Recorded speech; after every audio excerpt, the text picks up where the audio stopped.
ప్రజలకు కాంగ్రెస్ శ్రేణులకు అందరూ కూడా ప్రత్యేక ధన్యవాదాలు తెలియజేస్తూ ఈరోజు హరీష్ రావు అనే ఒక రాక్షసుడు పవిత్ర పుణ్యక్షేత్రమైనటువంటి తెలంగాణలో మొదటి తిరుపతి అయినటువంటి యాదగుట్టకు వచ్చి ఈ గుట్టను మలినం చేసిండు. గత 10 సంవత్సరాలుగా తెలంగాణ ప్రజలు నమ్మి ఓట్లేస్తే తెలంగాణ ప్రజలు నిట్టేట ముంచిండు. తెలంగాణ ఉద్యమ ముసుగులో మరి ఆ రోజు పెట్రోల్ దొరికింది కానీ అగ్గిపెట్టె దొరకని అగ్గిపెట్టె రావు. మళ్ళీ ఇవాళ యాదగుట్టకు వచ్చి ప్రజలను మోసం చేసిందే కాక మా ఈ ప్రాంత తెలంగాణ ప్రాంత ఇలవేలిపోయినటువంటి శ్రీ యాదగిరి లక్ష్మీనరసింహ స్వామి సన్నిధిలో మళ్ళొక్కసారి ఈ ప్రాంతాన్ని అపవిత్రం చేయడానికి ఒక రాక్షసుడిగా వచ్చి గుళ్ళ కూడా రాజకీయాలు చేస్తున్నాడు. గౌరవ ముఖ్యమంత్రి రేవంత్ రెడ్డి గారి నాయకత్వాన ఈ 9 నెలల్లో తెలంగాణ ప్రజల నుంచి వస్తున్నటువంటి ఆదరణ చూసి ఓర్వలేక మా గౌరవ ముఖ్యమంత్రి చేస్తున్నటువంటి సంక్షేమ పథకాలను చూసి జీర్ణించుకోలేక తెలంగాణలో మహిళలకు ఇచ్చే గౌరవం చూసి ఇలా మహిళలు కూడా రేవంత్ రెడ్డి గారిని మా ప్రభుత్వాన్ని జేజేలు పలికి మా అన్న మా పెద్దన్న అంటుంటే జీర్ణించుకోలేక ఏ రకంగా ప్రభుత్వాన్ని బదనాం చేయాలని చెప్పి ఆ రోజు ఉద్యమ కాలంలో ఏ రకంగా అయితే పెట్రోల్ దొరికి అగ్గిపెట్టె దొరకలేదో మొన్న కాంగ్రెస్ ప్రభుత్వం వచ్చిన తర్వాత మా గౌరవ ముఖ్యమంత్రి రైతుల మీద ఉన్నటువంటి ప్రేమతోటి రైతులకు విడతల వారీగా ఏదైతే మాట ఇచ్చినామో మాట మీద కట్టుబడి మా గౌరవ ముఖ్యమంత్రి కాంగ్రెస్ పార్టీ ప్రభుత్వం 3 దశల్లో 18 తారీఖున 1,00,000 రూపాయలు, 30 తారీఖున జూలై 30 తారీఖున 1,50,000 వరకు భారతదేశానికి స్వతంత్రం వచ్చిన రోజు 78వ స్వతంత్ర వేడుకల్లో తెలంగాణ రైతులను పూర్తిగా 2 లక్షల వాళ్ళని విముక్తి చేయాలనే సంకల్పంతో ఇచ్చిన మాట కట్టుబడి ఇలా తెలంగాణ రైతులకు విముక్తి చేస్తే జీర్ణించుకోలేని హరీష్ రావు డ్రామారావు ఇద్దరు కూడా కూడబలుక్కొని ఇలా తెలంగాణ ప్రజలు మళ్ళొక్కసారి మోసం చేయడానికి ప్రగల్భాలు పలుకుతున్నారు.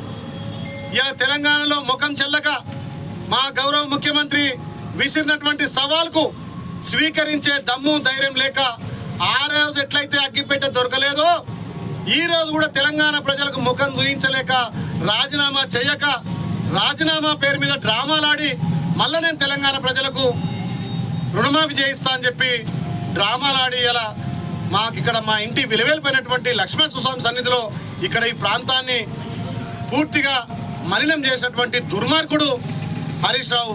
మరి ఆ యాదగిరి లక్ష్మణస్వామి ఆశీస్సులు తెలంగాణ ప్రజల ఆశీస్సులతోటి కాంగ్రెస్ పార్టీ అధికారంలోకి వచ్చి మీరెన్నో 10 ఏళ్ల నుంచి చేసినటువంటి తప్పులు అప్పులను ఒక్కొక్కటిగా తీర్చుకుంటూ మీరేదైతే గత 10 ఏళ్లలో చేయనటువంటి రుణమాఫీని మా గౌరవ ముఖ్యమంత్రి వాళ్ళు రేవంత్ రెడ్డి గారు చేస్తుంటే మీరు ఈ రకంగా మాట్లాడడం ఇవాళ ప్రజలు క్షమించరు, నిన్న దేవుడు క్షమించడు.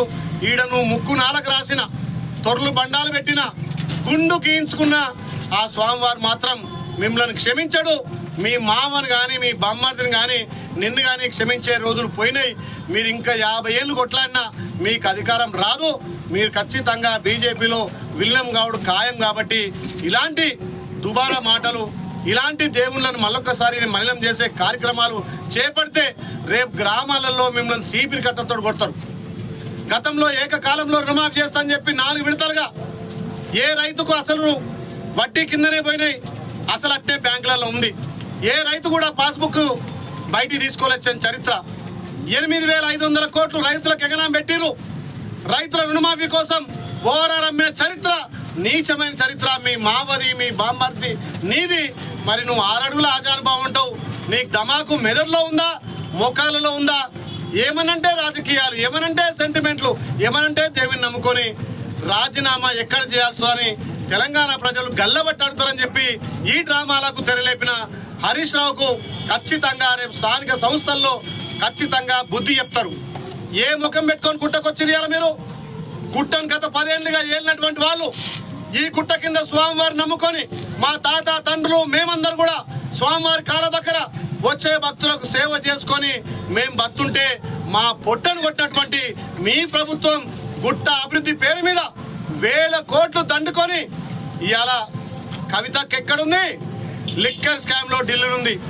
ఇక్కడ 100 రూపాయల పని అయితే కవితకి ఇంటికి 50% 50 రూపాయలు పోవాలి. మరి గతంలో ఇక్కడ జగదీశ్వర్ రెడ్డి గారు కానీ గతంలో పాలించినటువంటి ఎమ్మెల్యేలు కానీ ఏ రకంగా దేవుని సొమ్ము కొల్లగొట్టరు కాబట్టి ఇవాళ మీరు దేవుడు కనికరి ఇలా శపించి మిమ్మల్ని ఇంట్లో కూర్చోబెట్టిండు.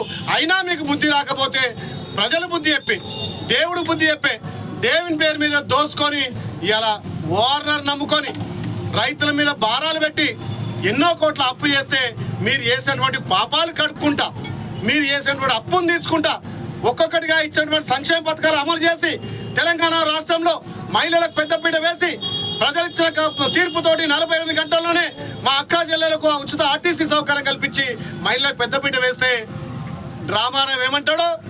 అక్క చెల్లెలు లేరా నీకు? తల్లి లేదా? మీ భార్య లేదా? మరి వాళ్ళే మహిళలా? బస్సులలో